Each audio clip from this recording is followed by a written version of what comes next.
People often say you were lucky, lucky to meet the right person, lucky to be in the right place at the right time, lucky to catch a break when you needed it most. And on the surface, it's an easy explanation. It feels satisfying to attribute someone else's success to chance because it protects us from the uncomfortable truth that success is rarely accidental and almost always constructed through effort, persistence, and a series of deliberate choices. When we label someone's achievement as luck, what we're really doing is absolving ourselves of responsibility. It's easier to believe that they had something handed to them than to confront the reality that we could be building something ourselves. But perhaps we haven't been willing to pay the price. Luck is one of the most seductive illusions in human psychology. It creates the fantasy that we can bypass the grind and stumble into greatness without preparation. We love stories where someone wins the lottery or where an unknown artist is discovered overnight. But when you peel back the layers of those stories, the truth looks very different. The so-called overnight success is usually someone who has been quietly putting in years of invisible work, honing their craft when nobody was watching, building habits and skills in silence, so that when the moment of opportunity arrived, they were ready. What most people mistake for luck is really preparation colliding with timing. Without the preparation, timing means nothing. The philosopher Seneca once said, "Luck is what happens when preparation meets opportunity." That phrase is as relevant today as it was 2,000 years ago. Opportunities come and go every single day, passing before us like trains at a station. But only those who have been putting in the work can step on board when the train arrives.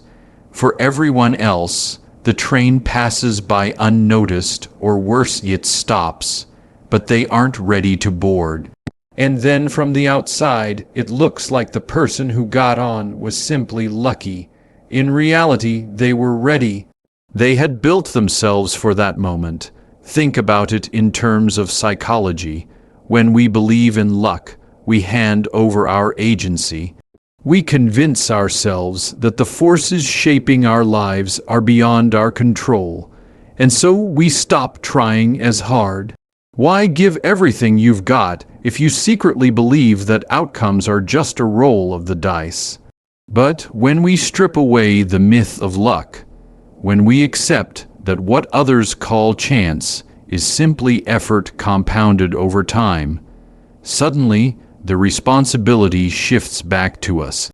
We recognize that every choice we make, every hour we dedicate, every sacrifice we endure, is shaping the probability of our so-called luck. It's not magic, it's mathematics. Consistent work multiplies possibilities, neglect reduces them, and here's the hard truth: people cling to luck because it provides comfort. It allows us to avoid facing the gap between where we are and where we want to be. It's much easier to say, "He just got lucky," than to confront the uncomfortable reality that he worked when you didn't, that he sacrificed while you indulged, that he stayed disciplined when you got distracted. Luck is a mask we put over someone else's discipline, so that we don't have to feel guilty about our own lack of it. But if you truly want to live a life of progress, you have to rip that mask off. You have to look directly at the truth. Effort builds momentum, and momentum attracts opportunity. What makes this illusion dangerous is not just that it distorts how we see others, but that it sabotages how we see ourselves. The more you believe in luck, the less you believe in your own capacity. The more you wait for fortune to favor you, the more time slips by unused. Life doesn't reward wishful thinking, it rewards preparation, and every time you decide to put in the work, even when nobody is watching, you are stacking the odds in your favor. You are quietly shifting what others will later mislabel as luck. If you want proof, look at anyone who has achieved mastery. Athletes, entrepreneurs, artists, scholars. It doesn't matter the field. What you'll find beneath the surface of their story is a relentless process of repetition, refinement, and resilience. To the outsider, the decisive moment might look like luck. The ball bounced their way, the investor happened to be in the audience, the algorithm picked up their post. But what made those moments matter was the invisible labor that came before them. A million tiny decisions and actions stacked on top of each other until suddenly, the world could no longer ignore them. So the next time you find yourself tempted to chalk someone else's success up to luck, pause and look deeper. Ask yourself, what foundation of discipline, sacrifice, and consistency must they have laid down long before anyone noticed? Because if you can see that truth in others, you can also begin to see it in yourself. And the moment you stop believing in luck is the moment you start believing in your own power to create. The illusion of luck is comforting, but it's also paralyzing. The reality of hard work is demanding, but it's liberating. Because once you accept that your destiny isn't written by chance, you realize it's written by your own hand. And that realization is worth more than all the luck in the world. If luck is the illusion, then hard work is the reality. And what makes hard work so powerful is that it acts as the great equalizer. Circumstance, talent, background, yes, these things matter. They can set the stage, they can influence the starting line, but they do not determine the outcome. In every field, across every culture, the common denominator of lasting success is effort. Not momentary bursts of energy, not a few good days strung together, but sustained, disciplined effort that compounds over time. People love to exaggerate the role of natural talent. We marvel at someone's ability and assume they were simply born with it. But talent is only potential. Left undeveloped, talent withers. Hard work, on the other hand, is kinetic. It moves, it builds, it transforms. A person with modest talent and relentless work ethic will outpace the gifted individual who refuses to apply themselves. Because work ethic is the one variable over which we have complete authority. We may not control our starting point, but we do control how far we travel. And this is where the psychology of effort becomes so profound. When you realize that work ethic is within your control, you remove excuses. Suddenly, it doesn't matter if you didn't inherit wealth, or if you didn't have the perfect education, or if no one paved the way for you. Hard work is not biased, it does not discriminate, it doesn't care about your last name or your family history. It rewards anyone who is willing to step forward and persist. This is why effort has always been the true measure of fairness. Because while life itself is not fair, opportunities are uneven, resources are uneven.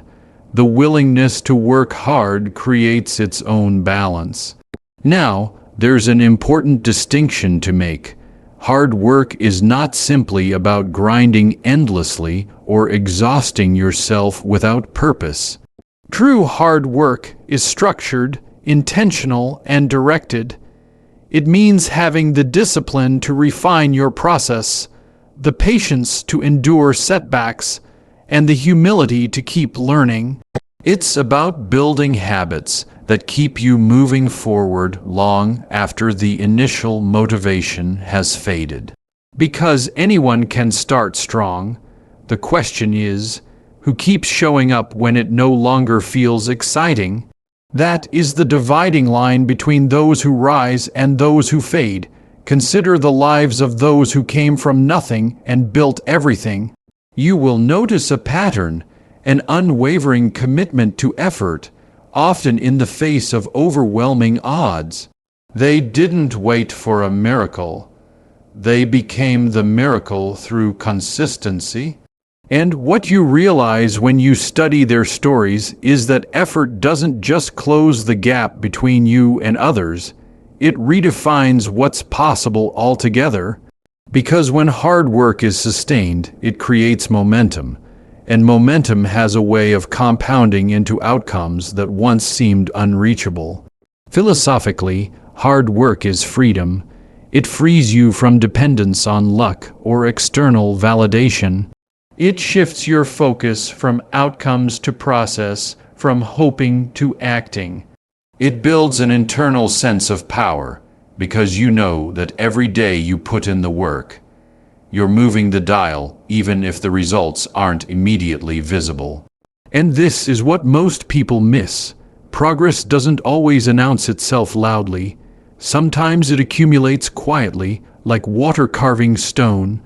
And then, one day, the breakthrough happens. From the outside, it looks sudden. From the inside, you know it's been years in the making. The truth is, hard work is the only force that doesn't betray you. Circumstances can change, opportunities can disappear, people can disappoint you, but your willingness to put in effort day after day, choice after choice that belongs to you. And that's why it's the great equalizer. Because no matter who you are, where you're from, or what you've been through, you always have the ability to decide how much effort you're willing to give. And that decision, repeated consistently, has the power to rewrite your story. When you embrace this, excuses lose their grip on you. You stop saying, "I can't because I wasn't given the same chances." You start saying, "I will create chances by outworking everyone else." That shift in perspective is transformative. It turns obstacles into fuel. It turns limitations into challenges to be overcome. And it forces you to measure yourself not against what you were given, but against what you did with what you had. At the end of the day, it doesn't matter if someone else started ahead of you. The question is, are you willing to keep moving forward step by step, long after they've stopped? Because, over time, the slowest consistent worker will always surpass the fastest sprinter who quits. Hard work levels the field not by eliminating differences, but by rendering them irrelevant in the face of persistence. So don't envy those who seem to have more. Don't resent those who started further ahead. Instead, ask yourself, am I willing to work harder, longer, and more consistently than they are? Because if the answer is yes, then their advantage ceases to matter, and what once felt unfair becomes irrelevant. Hard work is the great equalizer because it doesn't ask what you started with, it asks what you're willing to give. And when you decide to give everything, when you choose effort over excuses, you take control of your life in a way that no stroke of luck ever could. That is where real power lies. Hard work does more than change your circumstances, it changes you. That's the piece most people overlook. They think of effort only in terms of outcomes, the promotion, the win, the recognition. But the deeper truth is that the act of working hard rewires the mind, reshapes the self, and builds resilience that no external factor can take away. The psychology of effort is transformative. It turns you into someone capable not only of achieving goals, but of sustaining them, of enduring setbacks, and of navigating life with strength. When you commit yourself to consistent effort, you begin to construct a new identity. You stop seeing yourself as someone who simply reacts to circumstances, and start seeing yourself as someone who creates them. Every disciplined choice reinforces that identity. Each morning you wake up and do the thing you said you would do. You cast a vote for the kind of person you are becoming. And slowly, your self-image evolves. You're no longer the person who waits for motivation. You're the person who acts regardless of mood. That shift is profound because identity always drives behavior more deeply than willpower ever could. And resilience, real resilience, is the natural byproduct of this process. Hard work teaches you that failure is not fatal, that setbacks are not permanent, and that progress rarely follows a straight line. You learn to tolerate discomfort, to embrace the grind, to keep moving even when the outcome isn't visible. Psychologically, this builds what researchers call grit, the capacity to sustain effort over long periods despite difficulty. But more than a psychological term, grit is lived experience. It is forged in those quiet moments when you want to stop but don't, when you want to quit but persist, when you want comfort but choose growth.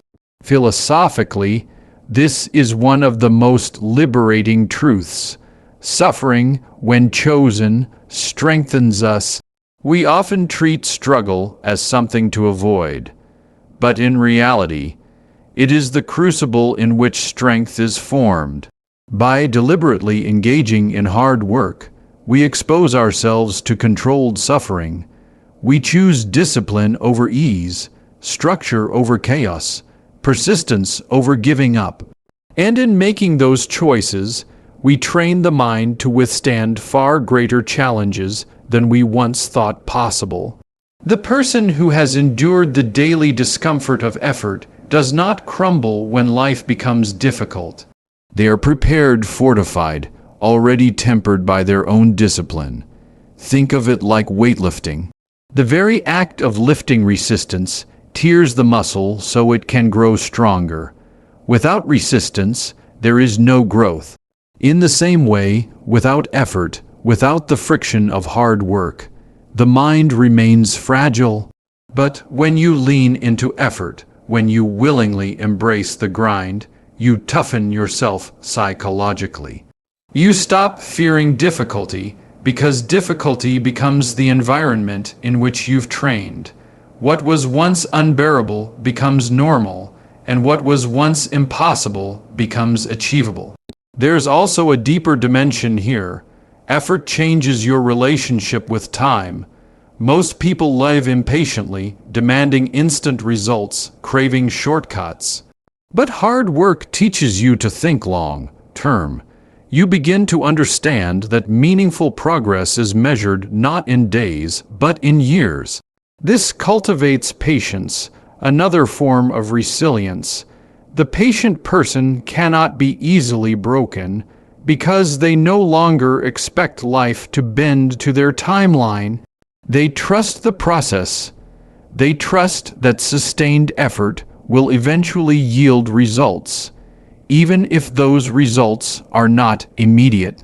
And what's remarkable is that this resilience, once built, spills into every area of life. The discipline you build in the gym strengthens your capacity to endure stress at work. The consistency you develop in your studies sharpens your ability to persist in relationships. The resilience you gain through small acts of effort accumulates into a larger psychological armor, protecting you from the volatility of circumstance. You become someone who can adapt, endure, and thrive where others would falter. This is why the psychology of effort is so essential. Hard work is not only a means to an end, it is an end in itself, because every time you push through resistance, you are not just building skills or achievements, you are building yourself. You are becoming someone who can be relied upon by others and by yourself. You are cultivating an inner strength that makes you unshakable, regardless of what life throws at you. And that's the paradox. Most people chase comfort, thinking it will bring them happiness, but it is the very act of enduring discomfort, of embracing effort, that creates fulfillment. Because when you know you have done the work, when you know you have persevered, you carry a quiet confidence that no one can take away from you. Comfort may feel good in the moment, but resilience feels good for a lifetime. So don't run from the grind. Don't shy away from the resistance. See it for what it is, the training ground for your mind, the forge for your character. Every act of effort is shaping you into someone stronger, someone more capable, someone more prepared for the unpredictability of life. And when that identity is built, when that resilience is ingrained, you'll no longer ask for life to be easier. You'll know you are built to be stronger. The psychology of effort and resilience proves one thing. The greatest reward of hard work is not what you get, but who you become. And who you become, in the end, is always worth far more than anything luck could ever offer. When we talk about success, most people picture the visible markers: wealth, recognition, status, comfort. And yet, those things, when stripped of the story behind them, are hollow. What makes success meaningful isn't the outcome itself, but the path taken to reach it. There is a profound difference between what is stumbled upon and what is built. When something is handed to you, it may provide temporary satisfaction, but it rarely provides lasting fulfillment. True satisfaction comes from knowing you earned it through sacrifice, through persistence, through deliberate work. That is where dignity lies. If you've ever achieved something through sheer effort, you know the feeling. It's not just pride, it's ownership. It's the quiet knowledge that you didn't rely on luck. You didn't depend on someone else's generosity. You didn't wait for life to hand it to you. You constructed it. And because you built it, no one can take it away. Material possessions can be lost, titles can be stripped, external validation can disappear, but the self-respect that comes from earned achievement stays with you. It becomes part of who you are. That is why hard work gives success a depth that luck never can. Luck may deliver outcomes, but it does not deliver identity. Hard work, on the other hand, fuses achievement with meaning. It transforms success from something external into something internal.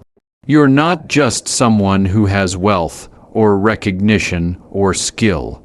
You are someone who knows you can create, rebuild, and persist.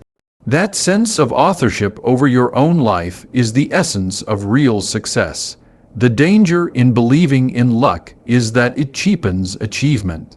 If you think success is about fortune, then even when you succeed, you'll secretly question whether you deserved it. You'll never fully trust yourself because you'll always wonder if it was a fluke. But when you know you earned it, the doubt vanishes. You can look at what you've built and know it stands because of your discipline, your choices, your resilience. There's no insecurity in that, only certainty. Philosophically, this is what separates achievement from entitlement. Entitlement expects the reward without the labor. Achievement respects the labor because it recognizes that the reward is secondary. The real reward is the person you become in the process. That's why the most fulfilled individuals are rarely the ones who had everything handed to them. They are the ones who had to climb, who had to scrape, who had to keep going when quitting would have been easier. Their joy comes not from what they hold in their hands, but from who they had to become to hold it. And here's something most people don't realize: earned achievement changes how you view others as well. When you've worked for something, you gain respect for anyone else who's walked that same road. You stop envying, you start admiring. You recognize the unseen sacrifices, the hidden battles, the daily choices. And in that recognition, you feel connected to the universal truth. Progress is never gifted, it is forged. Redefining success in this way also protects you from emptiness, because if your definition of success is purely external, money, recognition, praise, you will constantly chase but never arrive. Someone will always have more, the bar will always move, but when your definition of success is grounded in effort, in earned achievement, you can feel fulfilled regardless of the outcome. You can say, I gave everything I had today, and that is success. That perspective frees you. You no longer measure your worth by comparison. You measure it by your consistency, by your discipline, by your integrity. It is also what makes success sustainable. Look at those who rise quickly on the back of luck or shortcuts. They rarely stay there, because they don't have the foundation to sustain what they've been given. But the person who has worked, who has endured, who has built themselves from the ground up, that person can handle the weight of success because they've trained for it. They've developed the patience, the humility, the resilience required not just to reach success, but to maintain it. At its core, redefining success through earned achievement is about reclaiming authorship of your own story. It's about rejecting the idea that life is something that just happens to you, and embracing the truth that life is something you build. And once you internalize that, the way you move through the world changes. You stop waiting, you stop wishing, you stop hoping for luck. Instead, you wake up and get to work, knowing that each step, no matter how small, is a brick in the foundation of a life you can be proud of. Because in the end, that's what matters. Not how much luck you had, not how many breaks you caught, but whether you can look back and say, I earned this. I built this. I lived with effort, and I did not waste my chance. That kind of success carries a weight, a depth, a dignity that luck can never provide. So the question is not whether life will hand you opportunities. It rarely does. The question is whether you will do the work to create them, to seize them, to transform them into something real. And if you're willing to do that, if you're willing to build instead of wait, then you'll discover the truest form of success. Not something that happens to you, but something that happens because of you.